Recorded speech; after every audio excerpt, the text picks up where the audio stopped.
आज ह्या पवित्र सभागृहात आदरणीय देशाचे पंतप्रधान नरेंद्रजी मोदी साहेब, देशाचे राष्ट्रमंत्री नितीनजी निबिनजी आणि आपले महाराष्ट्राचे मुख्यमंत्री आदरणीय देवेंद्रजी फडणवीस साहेब, आदरणीय गणेशजी नाईक साहेब, आदरणीय संदीपजी नाईक साहेब, संजीवजी नाईक साहेब, सागरजी नाईक साहेब यांच्या सर्वांच्या विश्वासाला साथ देत आणि त्यांनी दिलेल्या संधीला आज मी स्वीकारलेला आहे आणि ह्या पवित्र अशा महापौर पदाचा मी पदभार सांभाळलेला आहे.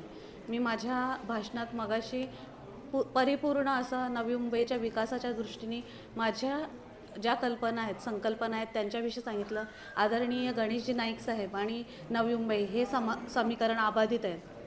त्यांनी जी पावलं नवी मुंबईसाठी आतापर्यंत उचललेली आहेत ती नेहमीच योग्य आहेत आणि त्यांच्या मार्गदर्शनाने जे काही विजन त्यांनी नवी मुंबईसाठी पाहिलेले आहेत त्या मार्गदर्शनाखाली मला या महापौर पदाचा पदभार सांभाळताना कार्य करायचं आहे. मी एक सुशिक्षित M.Com शिकलेली महिला आहे. गृहिणी म्हणून, एक नगरसेविका म्हणून माझा प्रवास खूप सक्सेसफुल झालेला आहे आणि अशाच पद्धतीने मी आता सक्षम समजते की मी ह्या महापौर पदाचा पदभारही सांभाळू शकते. प्राथमिकता महिलांची सुरक्षितता, स्वच्छता, पाणी पुरवठा, आरोग्यसेवा, ज्येष्ठ नागरिकांसाठी सुविधा, अशा बऱ्याच प्राथमिक स्वरूपातल्या गोष्टी आहेत ज्या प्रामुख्याने परिपूर्ण करण्याचा माझा आणि समवेत उपमहापौर साहेबांचा नवी मुंबईसाठी ध्येय असणार आहे.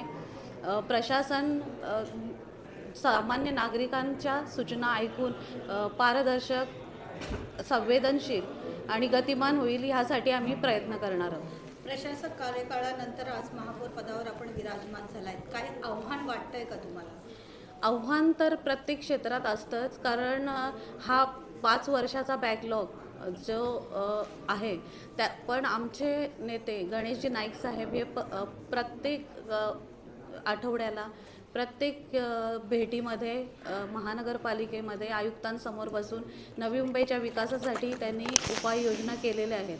पण हा 5 वर्षात जे प्रशासकांच्या कारकिर्दीत झालेलं आहे ते नवी मुंबईच्या दृष्टीने थोडं जरी कमजोर असेल तरी आम्ही यापुढे नवी मुंबईला उंच शिखरावर नेण्याचा परिपूर्ण प्रयत्न करणार आहोत. 24/7 महापौर म्हणून तुम्ही नागरिकांसाठी उपलब्ध असणार आहात का? नक्कीच.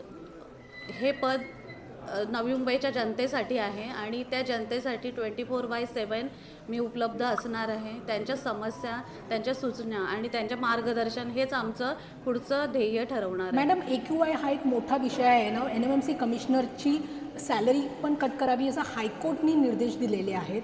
तर एअर क्वालिटी इंडेक्स जे खूप खराब झालेलं आहे नवी मुंबईचं, 300वर होतं काल. तर ह्याबद्दल तुम्ही काय करणार आहे आता? तुमची योजना काय, म्हणजे तुमचं विजन काय ह्याच्याबद्दलचं? हवेच्या प्रदूषणासंदर्भात आणि एकंदरीत प्रदूषणासंदर्भात काय भूमिका असते? सगळीचकडे प्रदूषणाची समस्या वाढत आहे. पर्यावरणाचा समतोल राखणे, जास्तीत जास्त वृक्षारोपण ह्यावर भर देणे आणि आत्ता मी हा पदभार सांभाळलेला आहे. या डिपार्टमेंटशी मी कोऑर्डिनेट करेन आणि ह्याच्याविषयी काय उपाययोजना करता येतील ह्यांचं त्यांच्याशी मी डिस्कस करेन आणि लवकरच 1 महिन्याचा वेळ द्या मला. त्याच्यानंतर मी तुम्हाला ह्याच्याविषयी आम्ही काय उपाययोजना आखणार आहोत या संदर्भात मी तुम्हाला पूर्णपणे परिपूर्ण माहिती देईन. नवी शहराचा विकास करण्याचा तुम्ही जो विचार दाखवलाय, ज्या घेतलेला आहे, तर हा विकास साधताना ज्या पक्षाच्या विरोधात तुम्ही महापालिके निवडणुका लढलेल्या आहेत त्या पक्षाच्या लोकप्रतिनिधींना किंवा तुमच्या विरोधकांना सोबत घेऊन तुम्ही काम करणार आहात का? त्यांना कशा पद्धतीने विश्वासात घेणार आहात? निवडणुकांचा काल संपलेला आहे. प्रत्येक प्रभागातून जनतेने प्रत्येक सदस्य निवडून दिलेले आहे. आता जे सदस्य सभागृहात आलेले आहेत ते जनतेचे सेवक आहेत आणि जनतेचे सेवक जेव्हा काम करणार आहेत, जर विकासाच्या दृष्टिकोनावर काम करायचं असेल तर नक्कीच सगळे एकत्र येऊनच काम करतील आणि नवी मुंबईचा विकास हा हमखास होणार आहे. नवी मुंबईची गर्दी अनन्वित अशी वाटते, अशी भीती नाईक साहेबांनी व्यक्त केली. त्यांनी मुख्यमंत्र्यांकडे मागणी केली आहे की नवी मुंबईमध्ये जे वाटतंय तो कमी करण्यात यावा. आपली भूमिका काय असेल? ज्या पद्धतीने तुम्ही प्रश्न विचारला त्याच्यातच तुमचं उत्तर आहे की आदरणीय दादानी देवेंद्र फडणवीस साहेबांशी याविषयी बोलणं झालेलं आहे. त्यांचं अभ्यास माझ्यापेक्षा दृढ आहे आणि त्यांनी जर ह्याच्याविषयी ऑलरेडी पावलं उचललेली आहेत तर नक्कीच ते जनतेला त्याचं काहीतरी ठोस असं उत्तर मिळणार आहे. विरोधक देखील स्ट्रॉंग आहेत, त्यांना आपण नाकारलं नाही जाऊ शकत, तर त्यांना टॅकल करण्याची क्षमता तुमच्यात आहे का? विरोधक जेव्हा आपण नवी मुंबईच्या विकासासाठी बोलणार आहोत, प्रत्येक प्रभागातील कामांसाठी बोलणार आहोत, एखाद्या विरोधकाच्या प्रभागात काम होणार आहे तो तर मला विरोध करणार नाही. आणि जरी विरोध झाला तरीही मी इतकी सक्षम आहे की हे कार्य नक्कीच भार सांभाळू शकते. आदरणीय गणेशजी नाईक साहेबांनी नवी मुंबईला खूप मोठं व्हिजन दिलेलं आहे आणि त्या व्हिजनच्या अंडर राहून नवी मुंबईचा विकास हा एकमेव माझा व्हिजन असणार आहे. आपण आता दशरथ संजय वाईट घेऊया.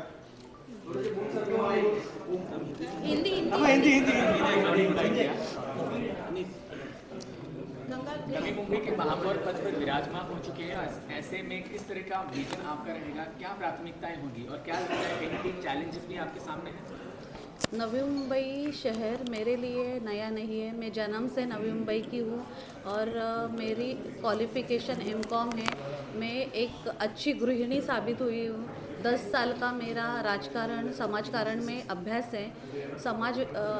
महिला बाल कल्याण समाज समिति की मैं सभापति रह चुकी हूँ, जिस समिति के माध्यम से मैंने महिलाओं के लिए, विधवा महिलाओं के लिए, बच्चों के लिए अनेक योजनाएं पालिका की तरफ से लाए हैं. आदरणीय गणेश जी नाइक साहब ने नवी मुंबई को एक नई दिशा, एक ऊंचाई तक पहुंचाने के लिए बहुत से विजन रखे, जिसमें आरोग्य सेवा है, परिवहन है, शिक्षण है.